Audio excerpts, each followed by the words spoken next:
Welcome back to the graveyard, everybody. My name is Mads, and today we're talking about the Neptune app, its launch, and the many issues that have plagued its launch over the past year or so. Back in mid-April of 2024, a lot of us were waiting with bated breath as Congress decided ultimately what the fate of TikTok was going to be. Congress passed a measure that said it would be banned in the United States unless there was an American buyer for it. And obviously, a lot of people got really freaked out when they heard that because they were like, well, if there's an American buyer, we're not going to have the same algorithm, and there's probably going to be surveillance because look at all of Meta, look at Instagram, look at Facebook, look at WhatsApp. All of them have some kind of creep-ass AI in them that are monitoring every conversation you have, monitoring your every post. They're being used now to flag people at airports, even people who have fully emptied their phone out or they have a brand new phone. There's literally nothing on the phone yet. It's totally blank slate. It doesn't matter. They're still getting flagged down at airlines when they're trying to go to an international flight and being told, we saw that at some point you put something anti-Trump. We saw at some point you put something that was pro-trans people. It's terrifying. And all of this is because Meta very, very blissfully feeds that information to the United States government and whoever will actually pay for it. And there's proof of this. You don't have to take my word for it. I deep dived one day because I was like, just how bad is all the Meta stuff with like Instagram and Facebook? And I believe what I saw was at least 40% of the lawsuits that Meta and Mark Zuckerberg himself have had since Facebook opened have dealt with the fact that he either had a data leak or he just proudly handed people's data over without them fully understanding what was happening. That is messed up.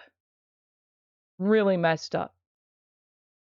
And now we have the issue on YouTube where they're following suit with what the UK just ruled, which is, oh, we're going to use AI to scan your face. And if our robot thinks you look like you might be underage, we're going to just decide that you can't access certain content or talk about certain content and basically take some freedom away from your channel.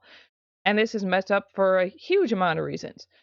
For one, they already have YouTube Kids, so why do you have to worry about like the wider scope of YouTube and whether or not there's kids on it? People need to just parent their own fucking kids. I don't know why that's such a difficult concept for people to grasp. Parent your damn kids. I don't know what else to tell you. But there are people who just naturally look young. There are cosplayers who can make themselves look like they're 14-year-olds. Not to mention, there's like PNG YouTubers and VTubers who are literal cartoons, and that's their entire platform. And those cartoons tend to veer a little bit on the young side. They may not be necessarily underage, but how is it going to scan a cartoon and dictate what the cartoon's age is? And then, of course, if the AI decides it thinks you're too young to be on the platform, oh, it's fine. We can fix this. You can still be on YouTube. You just have to send us your very private, sensitive, personal information proving who you are. Yikes. So, needless to say, people have been kind of wanting a community that feels like TikTok, but they're a little sketched out by TikTok, not only because of the fact that first issue with the ban. The ban was wrapped up in a bunch of other bills, some of which sent aid money to Ukraine. No one was going to say no to sending aid money to Ukraine. That would have been political suicide. But of course, there's also money to Israel in there. What else is new for this country? So of course, everyone said ban TikTok because we're not going to just say no to, getting money out of Israel, and we're not going to say no to sending aid to Ukraine, or people are going to hate us and not vote us in again. So everyone was like, oh God, what do we do? TikTok's going to die. My career's going to die. I don't know what to do. At first, most of what I saw was people being like, guys, this is social media addiction. Maybe it's a good thing that it's leaving because you guys are way too reliant on TikTok. And to a certain extent, yes, a lot of people are very addicted to it and they need to step away. But they were forgetting the millions and millions of Americans whose livelihood entirely depended on TikTok. So a lot of people were absolutely terrified. And then it went dark for like 12 hours or whatever it was one day. Then it came back. And When it came back, it was real weird because there was a ticket across the FYP that basically praised Donald Trump and thanked him for being the savior of TikTok. And that skeeved a lot of people out because it meant one of two things. Either one, he somehow got under the skin of the bigwigs, at least the American side of TikTok, and they were going to do whatever the fuck he wants. Like they're just in his pocketbook now, and they're like, "Oh, Daddy Trump is going to give us money, so we will just continue doing whatever we want." It could not have been quite that deep. There's a potential it's not that deep. It could have instead just been they wanted to kiss the ass of whoever happened to be president, even if it had been Biden again, they would have done the same thing because they just wanted to be in the president's good graces so that they didn't kill it again because they were going to take a bit of a hit from losing the Americans. I don't know. Either way, it was yucky. A lot of people started getting scared that it meant that there was some kind of American government surveillance in it and not wanting to be on the platform anymore. And it dipped. The amount of accounts dipped. Some people just left and never came back. And I can't fault anyone for that. I can't fault anyone for leaving TikTok, and I can't fault anyone for staying on it. And I think people on both sides needed to kind of rein it in and chill a bit because you had one side of people being like, if you don't leave TikTok, you're okay with government surveillance, you're okay with an app that is pro-Trump and doesn't give a shit about you. So basically, fuck you and whatever happens to you. And you had the other side being like, well, if you don't stay on here, or if you have that feeling, then you don't care about American small businesses because a lot of people rely on TikTok to keep their small business going. But of course, as soon as we found out that there was even a potential TikTok was going to be banned in the US, a lot of people were scrambling, trying to figure out what are we going to do. They tried out different pre-existing apps like YouTube Shorts, Facebook, and Instagram Reels, stuff like that, but nothing quite hit the same way. The algorithm is different. So what was the next solution? If people weren't enjoying the solutions that were already set in front of them, well, people are like, we need new apps. We need new social media platforms where people actually have, freedom, where they're not being censored, where they don't have to constantly worry about whether or not the app is going to be sold to some corporate overlord and no longer be what it once was. Because this happens way too frequently. The highest bidder gets the app and it suddenly changes in the worst possible ways. So they're like, let's make some apps by the people and for the people, which in theory is an amazing idea. And the two most popular ones that people really started following were Skylight Social and the Neptune app. Both of these started on TikTok. They would do TikTok lives to crowdfund for it and to talk about what you could expect from it. And Neptune definitely got ahead of the game.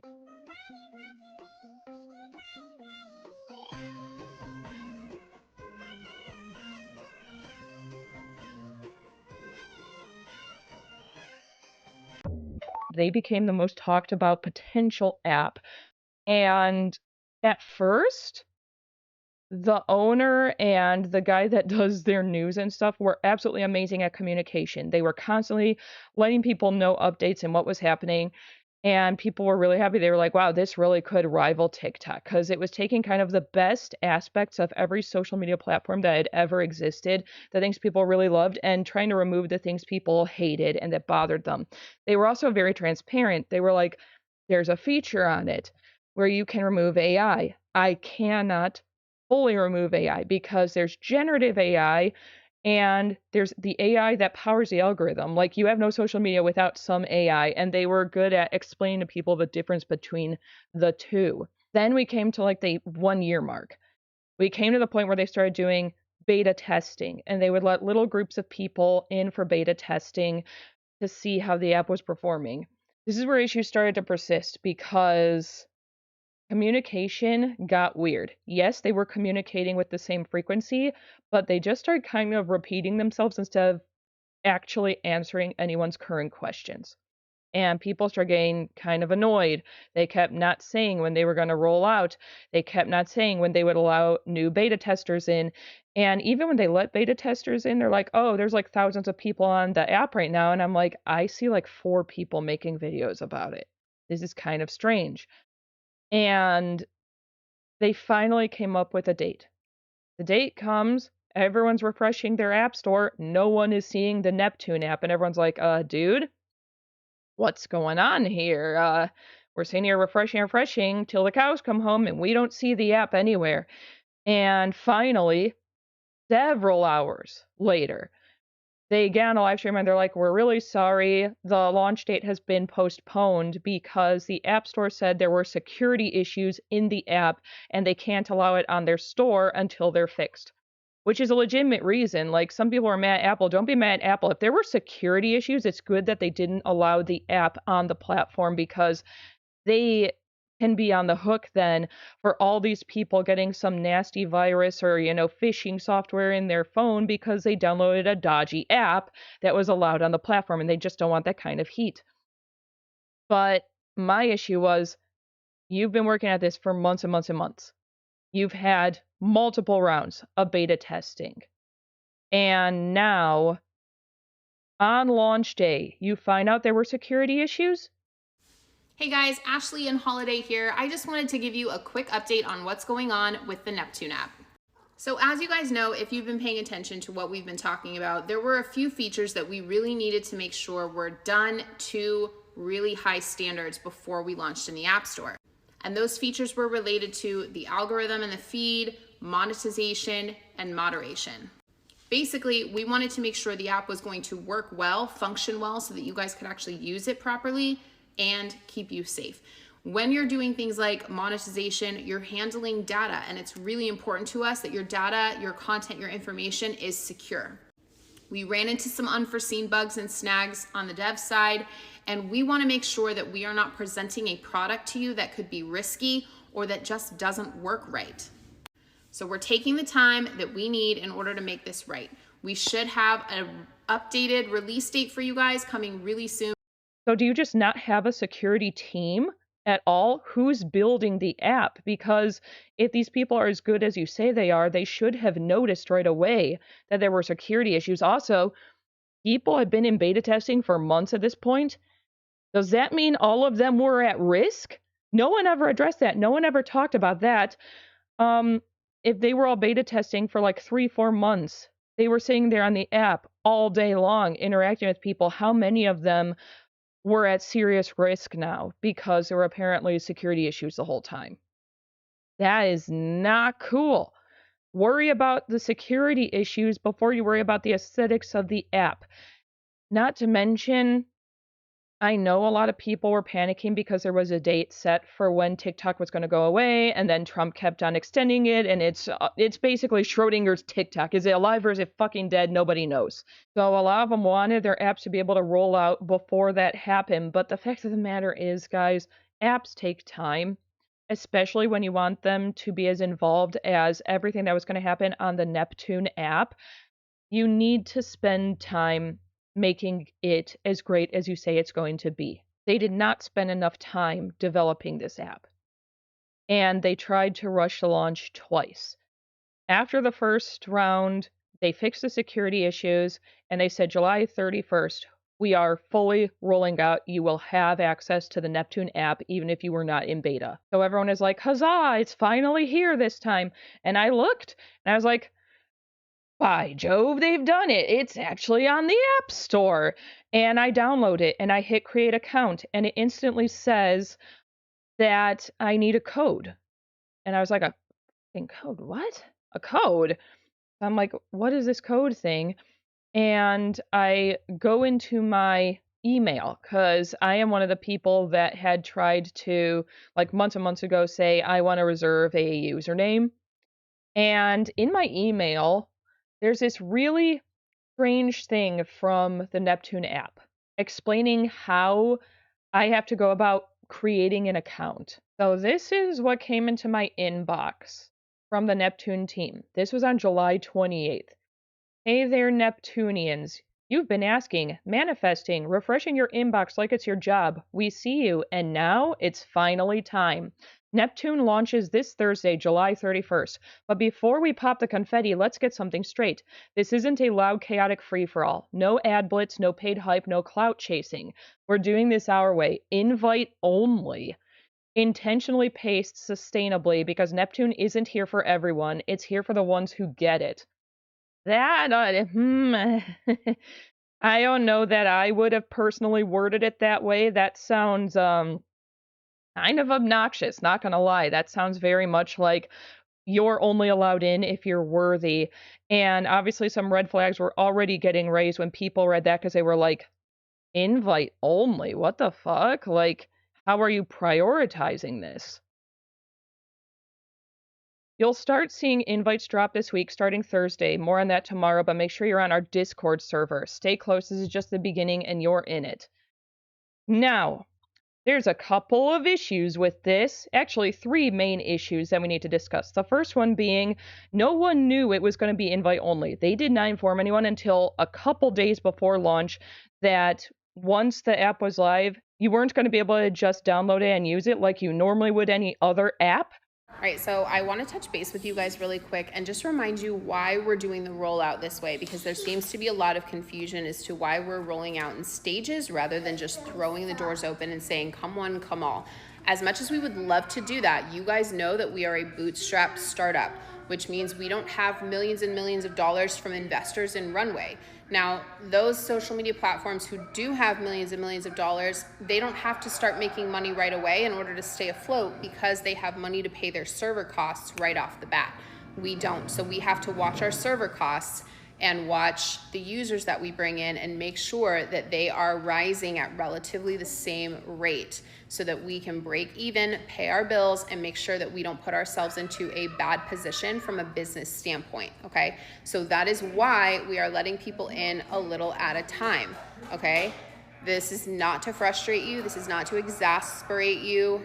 We are also saddened by the fact that we can't just throw open the doors. But if we did and we had 1 million people on the platform at the end of the month, but we didn't make $1 million to pay the bills, we would be booted out. Like, that'd be it. We'd be done. So from a business standpoint, that is why we are doing it this way. So thank you guys for your patience. We're going to get you guys onto Neptune as quickly as we can. We just have to make sure we do it in a way that's sustainable. So a lot of people didn't bother looking at their emails. Like they send just random subscribers stuff all the time. You don't look at every random subscription you have in your email. So people are just sitting there in the app store, refreshing, being like, oh, cool, I see the icon, let's download it. Why the fuck can't I get in? Next issue, they've done every single thing on Discord. Not everyone has Discord. Not everyone likes Discord. Not everyone knows how to use Discord. It is extremely confusing and extremely chaotic, and it can get downright upsetting if you're not sure what you're doing. And I want to show you. I want to show you what a hot mess their Discord is because people got nasty in it on launch day. A lot of people took to their Discord and their general chat to say, hey, we can't use the app. What's going on? It's saying something about needing a code. And the amount of just nasty fucking people being like, can't you people read? Why can't anyone follow simple instructions? Oh my God, the worst people are going to be on this app. Just biting people's heads off because they didn't understand how to use Discord. And a bunch of them said that they were like, well, I'm actually at work right now. I'm just trying to find out whether or not I can access this app. That's it. That's all I want. I just want to know if I can use it or not, or what channel I need to be in. And you guys are being really, really nasty about it for no reason. And they just wouldn't stop mocking people for not knowing how to use Discord. Again, keep in mind, this is what their fucking Discord looks like.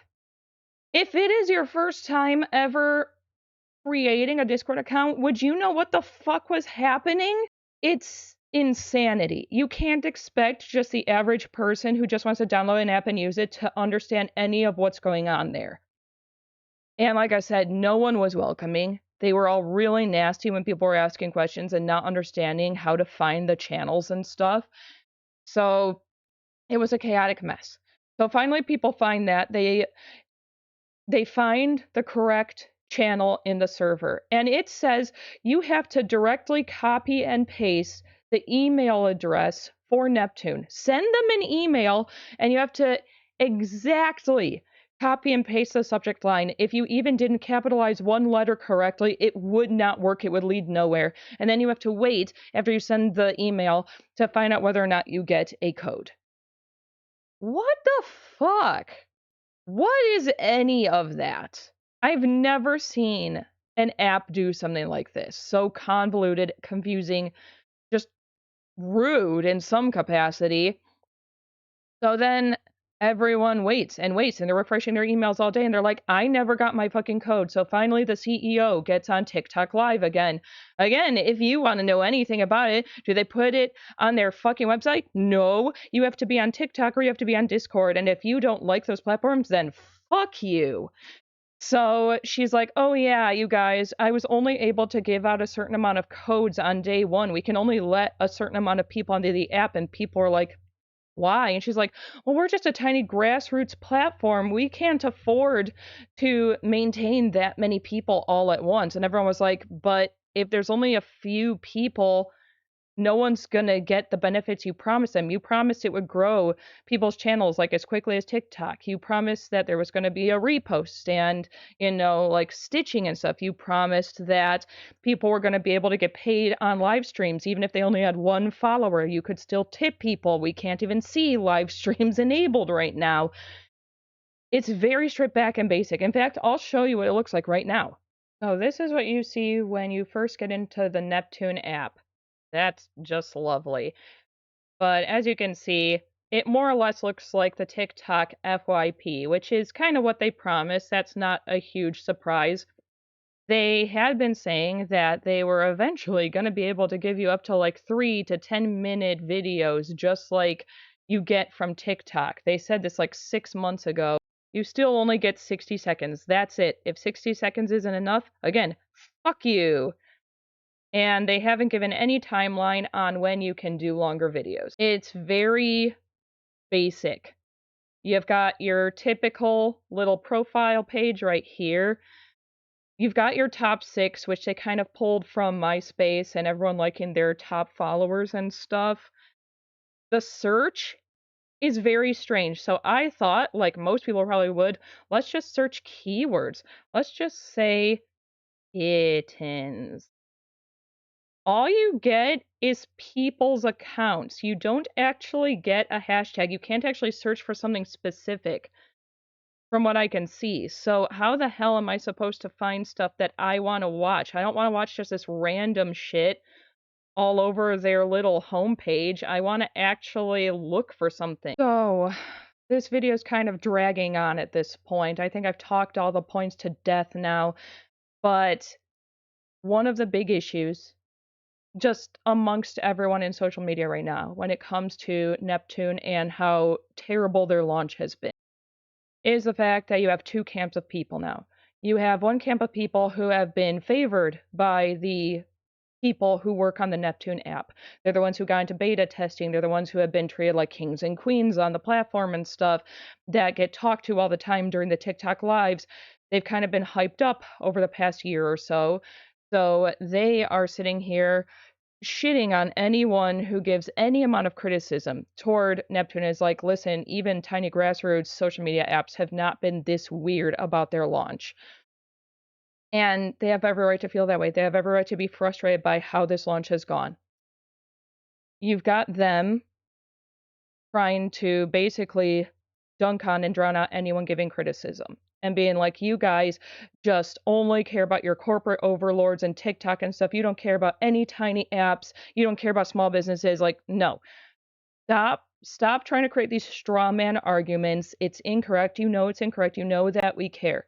A lot of us have been waiting for Neptune since we found out that TikTok was going to be banned in the United States. We've been excited for it. We've been trying to help it along in any way we feasibly can.